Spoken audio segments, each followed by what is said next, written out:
रहा।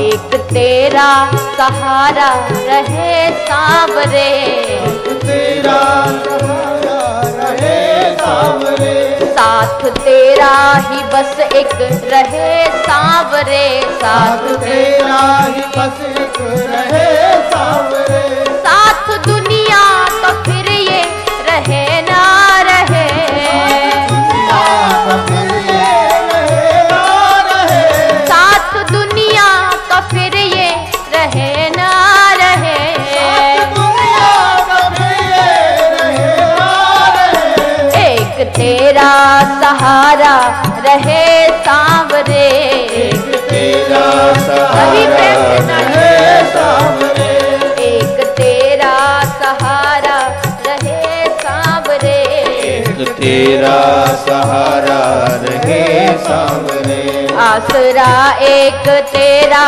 रहे सांवरे, आसरा एक तेरा रहे सांवरे, एक तेरा सहारा रहे सांवरे, एक तेरा सहारा रहे सांवरे, फिर जगत के सहारे रहे ना रहे, सहारे रहे ना रहे, फिर जगत के सहारे रहे ना रहे, जगत के सहारे रहे ना रहे, आसरा एक तेरा रहे सांवरे, आसरा एक तेरा रहे सांवरे, एक तेरा सहारा रहे सांवरे, एक तेरा सहारा रहे सांवरे, आसरा एक तेरा रहे सांवरे, आसरा एक तेरा रहे सांवरे, एक तेरा सहारा रहे सांवरे, एक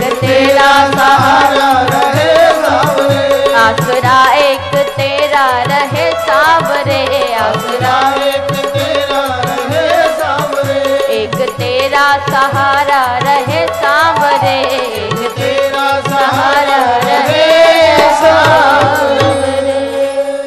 बोलिए श्याम सुंदर भगवान की। जय।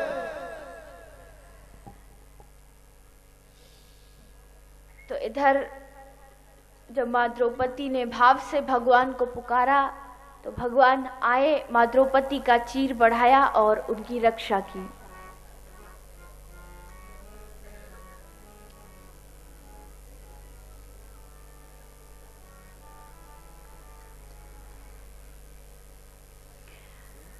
तो इसलिए द्रौपदी ने कहा कि हे उत्तरा, कभी भी जीवन में कोई भी संकट आए, तुम परिवार वालों की शरण में जाने से अपना समय बर्बाद ना करके सीधा भगवान की शरण में जाना। तो इसलिए आज उत्तरा सीधे भगवान कृष्ण की शरण में आई और भगवान ने उसकी रक्षा की। उसके बाद भगवान श्री कृष्ण वापस द्वारिका जाने लगे तो इतने में ही वहां पर भुआ कुंती आ गई। भुआ कुंती ने आके भगवान को प्रणाम किया तो भगवान बोले, हे भुआ, आपको क्या चाहिए? आप मांगो, आपको जो भी चाहिए आप मुझसे मांग सकती हो।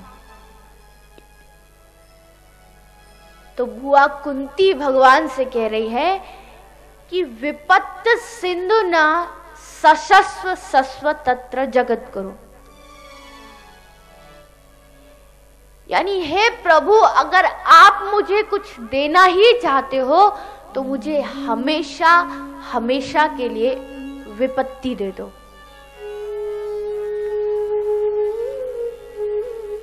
अच्छा, ऐसा कोई आदमी है कि अगर उसे भगवान कहे कि तू मांग, तुझे जो मांगना है मांग, तो कितने आदमी हैं जो भगवान से दुख मांगेंगे? बताइए, कोई मांगेगा? नहीं मांगेगा। अरे हमारे तो एक माला करने के बाद भी ये इच्छा होती है कि भगवान हमें दर्शन दे, और पूरी लिस्ट एक मन में तैयार रखी होती है कि भगवान मिल जाएंगे तो ये भी मांगूंगा, ये भी मांगूंगा, ये भी मांगूंगा। लेकिन आज बुआ कुंती भगवान से दुख मांग रही है। देखो, ये भगवान की बुआ है, लेकिन कभी भी बुआ कुंती ने कृष्ण से जाकर ये नहीं बोला कि कृष्ण मैं तो तेरी बुआ हूं, फिर मेरे ऊपर ही इतने दुख क्यों आते। पांडवों को कितने दुख आए, बचपन में ही पिताजी की मृत्यु हो गई, उनसे राज छीन लिया गया, इतना कष्ट उनको उठाना पड़ा, लेकिन कभी भी बुआ कुंती ने जाके ये नहीं बोला कृष्ण तू भगवान है, मैं तेरी बुआ हूं, तो मेरे ऊपर इतना दुख क्यों।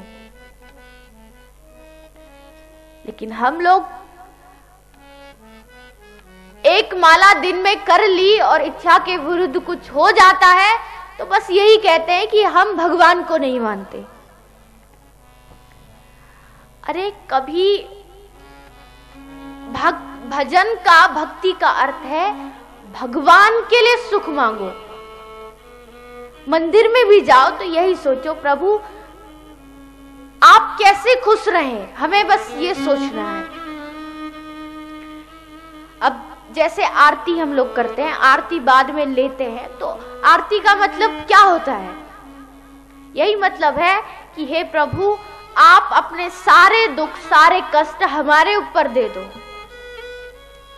लेकिन हम लोग क्या बोलेंगे?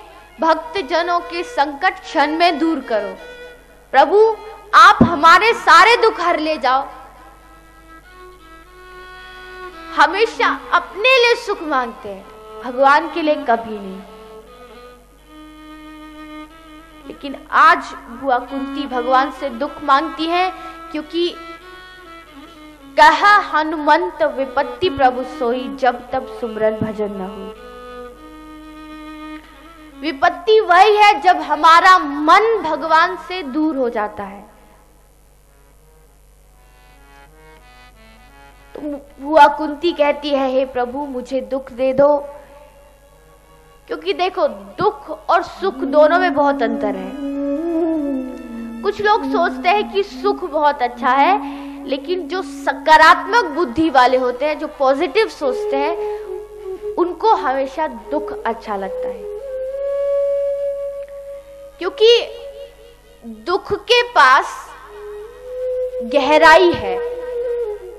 क्योंकि जिस आदमी के पास सुख हो आप उसके छिचोरापन देखना, और जिस आदमी के पास दुख हो उसके व्यक्तित्व की गहराई को देखना। दुख सुख से ज्यादा अच्छा होता है अगर उसको हम पॉजिटिव सोचे तो, क्योंकि हम हमेशा उल्टा सोचते हैं। मान लो एक गुलाब का फूल है, तो एक आदमी कहेगा कि देखो कितना सुंदर गुलाब का फूल है, लेकिन इसके चारों तरफ भी कांटे लगे हुए हैं। लेकिन वहीं एक दूसरा आदमी कहता है कि देखो कांटों के बीच में कितना सुंदर गुलाब खिला हुआ है। तो जो कांटों के बीच में खिले हुए गुलाब को देखता है वो सकारात्मक बुद्धि वाला होता है, पॉजिटिव सोचता है। मान लो एक कमरा है और कमरे के अंदर टेबल पर एक ग्लास रखा है, ग्लास में आधा पानी है। तो दो आदमी कमरे में अंदर घुसे, एक जाते ही बोला कि ग्लास आधा भरा हुआ है, तो दूसरा बोला नहीं नहीं तू झूठ बोल रहा है, ग्लास आधा खाली है। दूसरा बोला नहीं तू झूठ बोल रहा है, ग्लास आधा भरा हुआ है।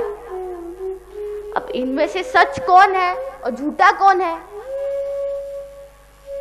अब सच तो दोनों ही बोल रहे हैं, लेकिन जो भरे हुए ग्लास को देखता है वो सकारात्मक बुद्धि वाला होता है, और जो आधे खाली ग्लास को देखता है वो हमेशा नेगेटिव सोचता है।